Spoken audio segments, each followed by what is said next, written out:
Parlons maintenant de la division de fractions. On se rappelle que pour diviser une fraction, on doit changer la division en multiplication par l'inverse.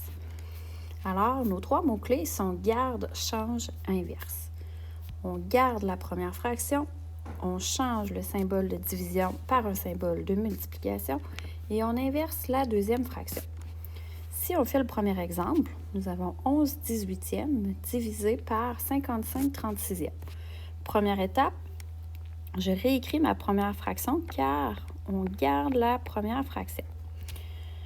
Je change le symbole de division en multiplication et on inverse la deuxième fraction, ce qui revient à interchanger le numérateur et le dénominateur. J'obtiens donc une multiplication de fractions.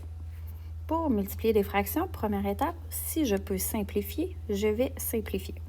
Alors, mon premier numérateur, c'est 11. 11 et 55 peuvent tous les deux se diviser par 11. 11 divisé par 11, ça donne 1. 55 divisé par 11, ça donne 5. 18 et 36, les deux se divisent également par 36. 18 divisé par 18, ça donne 1. Et 36 divisé par 18, ça donne 2. Je réécris mes fractions simplifiées. C'est 1 unième multiplié par 2 cinquièmes, ce qui revient à multiplier les numérateurs, 1 fois 2 qui donne 2, et à multiplier les dénominateurs, 1 fois 5, 5. La réponse finale est donc 2 cinquièmes. Deuxième exemple, j'ai 1 entier et 5 16e divisé par 7 huitièmes. Première étape, je dois transformer mon nombre fractionnaire en fraction impropre. Alors, puisque le dénominateur est 16, ça va rester 16. On prend le dénominateur multiplié par l'entier auquel on additionne le numérateur. 16 fois 1, ça donne 16, plus 5, ça donne 21 16e.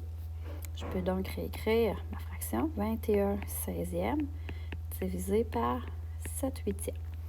Je viens faire mon garde-change inverse. Je garde la première fraction. Je change le symbole de division en multiplication et j'inverse ma deuxième fraction. Je viens simplifier le 21 et le 7 par 7. Je simplifie le 16 et le 8 par 8. Je réécris mes fractions simplifiées. 3 demi multiplié par 1 unième. J'obtiens donc en multipliant les numérateurs et en multipliant mes dénominateurs, ce qui me donne 3 demi, qui est équivalent à 1 entier et 1 demi.